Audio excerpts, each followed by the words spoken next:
right, let's do this. Here we go.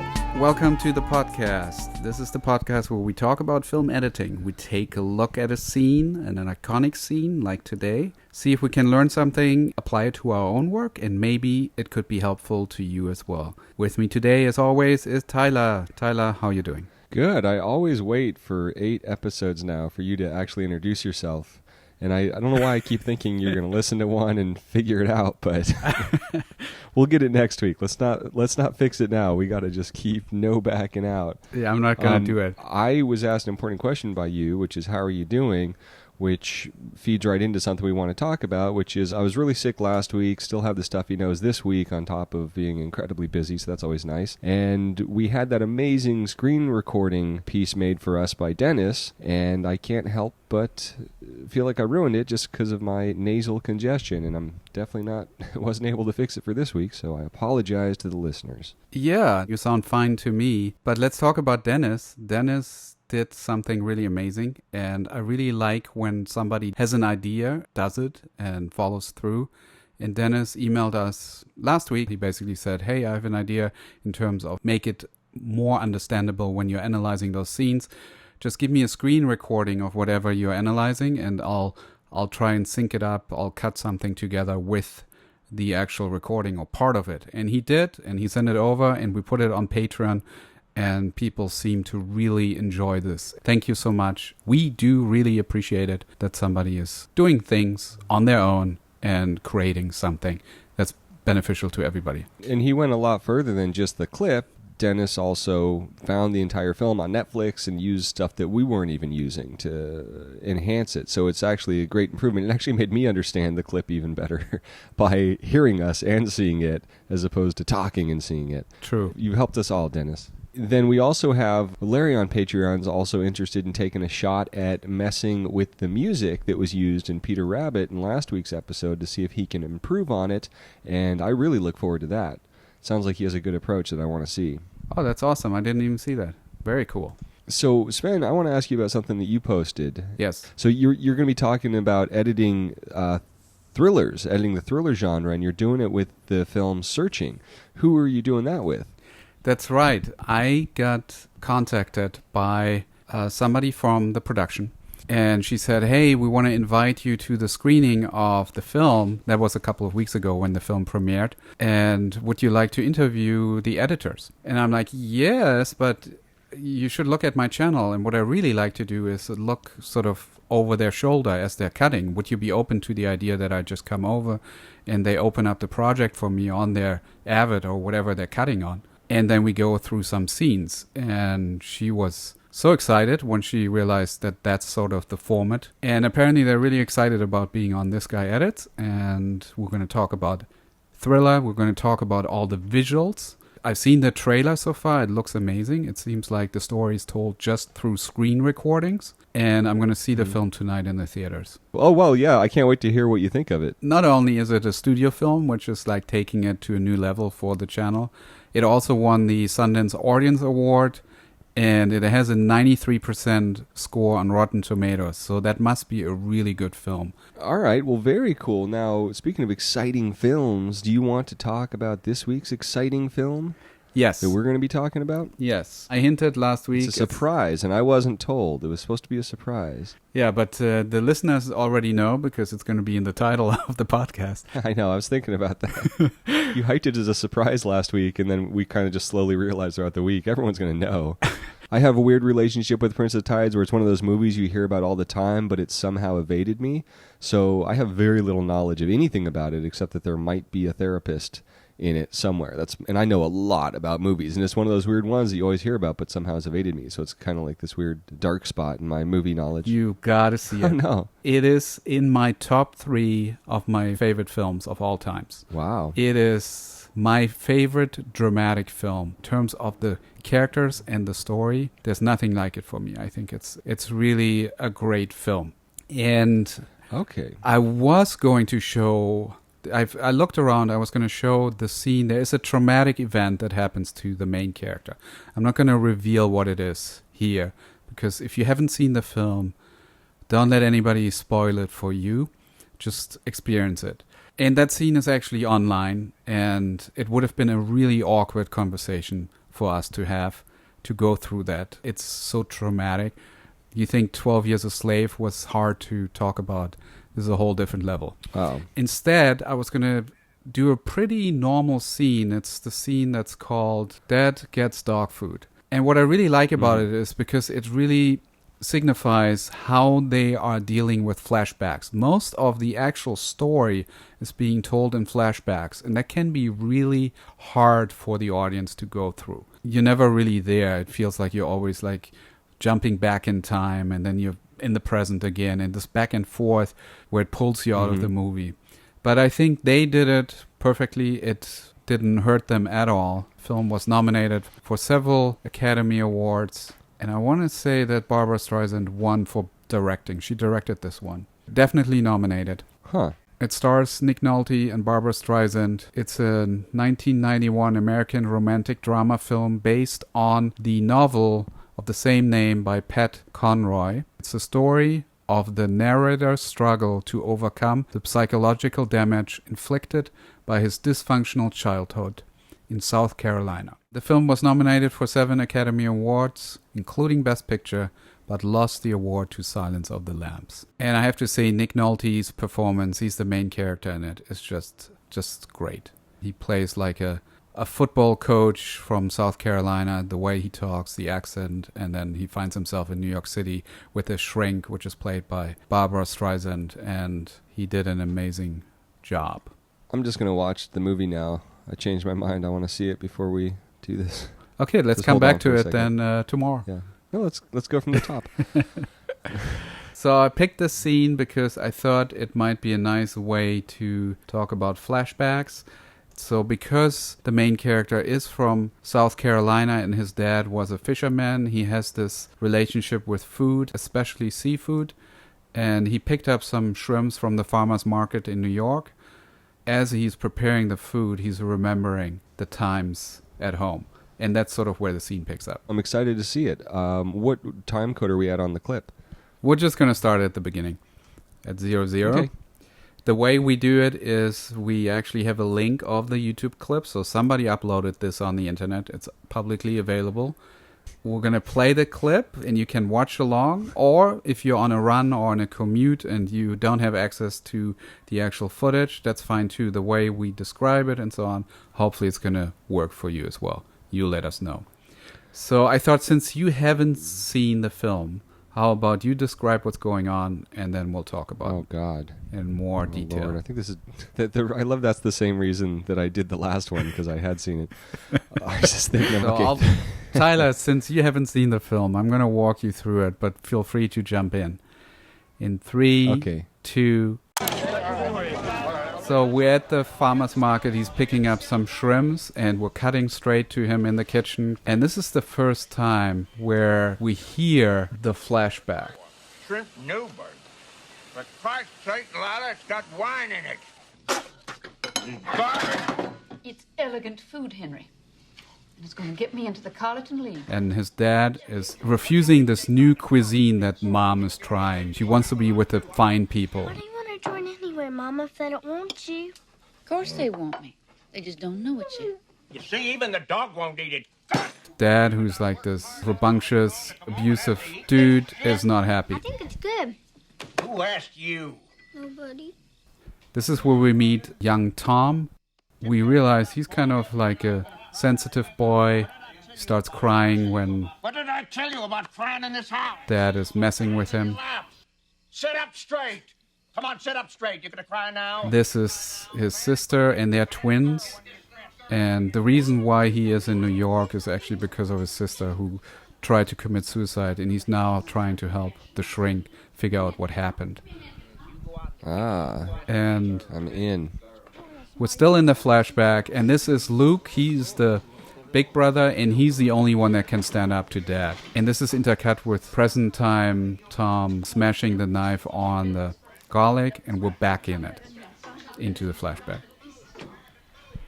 And so Mom decides she's going to do just regular cooking, put some onions on the pan, and then puts a portion of dog food with it.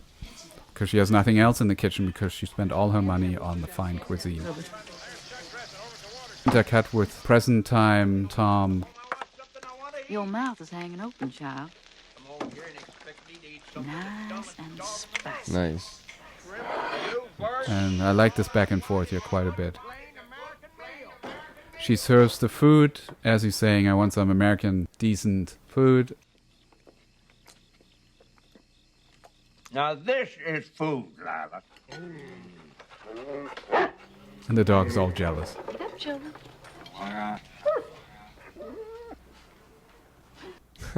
And then we're back in the Wow. shrink office.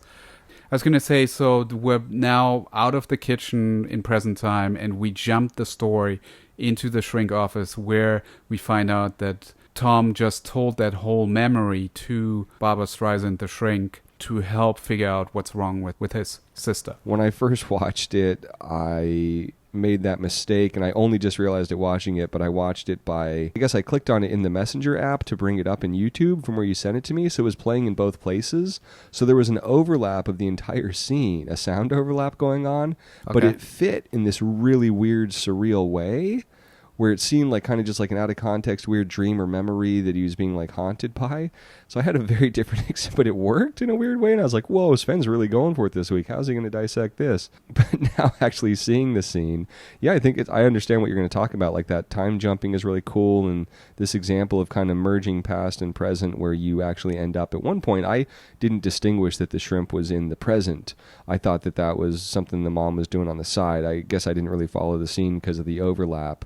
Right. But I do still kind of lose sense of what's past and what's present, and I don't necessarily know that is not the intention, to kind of have that blending happen as the tension rises, and then to leap out of it to Streisand and Yep. in the therapist office and get to relax. That's perfect. That's exactly what's going on. I'd like to point out a couple of things. Usually the shots in New York, the present, is a little bit on the blue side, but when he's in the kitchen, it warms up quite a bit. We're more on the orange side of it. As he's like taking his shirt off and the heat is coming through, it takes us into the past. It takes us to, where are we, South Carolina, where this is all taking place. Cinematography is also playing a part here, as well as the parallel action in terms of the editing. So you have the sound come in before we cut into the flashback. That sort of leads us down that path. And then once we're in the past, it's visually quite warm, more orange, and then just a little teal in the wardrobe. And that's sort of that Right. balance between teal and orange. I don't know, Tyler, you probably know about this, that's a very pleasing combination in terms of two colors that complement each other. Is this a jab at me for being from Colorado with the Broncos? No, I don't know. Do they have that? Yeah. I wouldn't know. But like a lot of high concept action hero movies, Terminator, Batman, they play with these colors quite a bit, and then usually it's very heavy on the blue with these islands of orange in there. And here it's a bit the opposite. It's like majority orange and then a little teal here and there in the wardrobe or in the window, that kind of stuff. Yeah, hearing you say that, I have my immediate reaction is both are very warm, both scenes are very warm, but the flashback is absolutely boiling with that teal orange tint, and he's the only thing in the scenes of him cooking in the present that's teal and orange. So it's almost like he's this radiated figure just carrying around these memories of what he's remembering of this very orange experience. That's I don't know good. if that kind of meshes. Yeah, I think you're right. I mean, for the most part, he is the orange dude in a blue environment. But in that one shot where we transition into the flashback, clearly the wall blends with him. Like, he's already there, is what that tells me. And Gotcha. him What taking time off the code's that at? shirt, this is at like 16 seconds. It just feels like now we are not in New York anymore. He's already gone. Right. Not only is he cooking food, he's physically on fire Yeah. And emotionally. And this whole scene basically shows the dynamics between that family. So there's all these different bonds, relationship between dad and our main character Tom, relationship between the older brother, relationship between Savannah and Tom, the two twins, that they are sort of really close friends, and they're like these children, innocent children that are just stuck in this dysfunctional relationship and don't know what to do. They're helpless.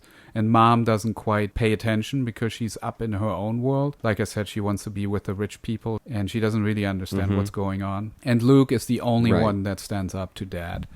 And it's really nice set up, and it's not the one scene that defines this whole relationship, but it's a reoccurring theme throughout. We've seen several flashbacks up to this point where we understand who everybody is, and it's important to know so that we're ready for what's coming. Yeah, it's very cool. I think it's a really fascinating use of flashback that's also very subtle.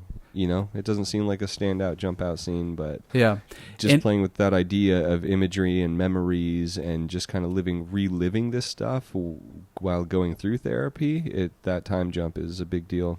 Yeah. And I mean, this was in the early 90s, so almost 20 years ago, almost 30 years ago. And nowadays, like when I'm cutting flashbacks, I'm moving actually much faster, I would say. I really use flashbacks as thoughts. So I don't linger that much. It doesn't feel like a scene in itself. It's more like it's these quick moments, these quick flashes of a memory. Like I cut a film a couple of years ago called The End of Love, and the main character has some flashes of his wife that died in a car accident, and they're really just like these fractions of a second, at least that's what it feels like, that are coming to him, and it immediately, like, it just jars him and just hits him. And it's very powerful, very effective. It's an incredibly powerful tool to have as an editor, and it leads me to ask you the important question we always get to, which is how much of the design of this scene, Sven, do you think happened in editing versus in the writing stage? I mean, there's always versions of this thing where, you know, they wrote a movie that was completely different. There were no flashbacks, had a mess on their hands, and then saved it, which I really doubt's the case. That's one extreme.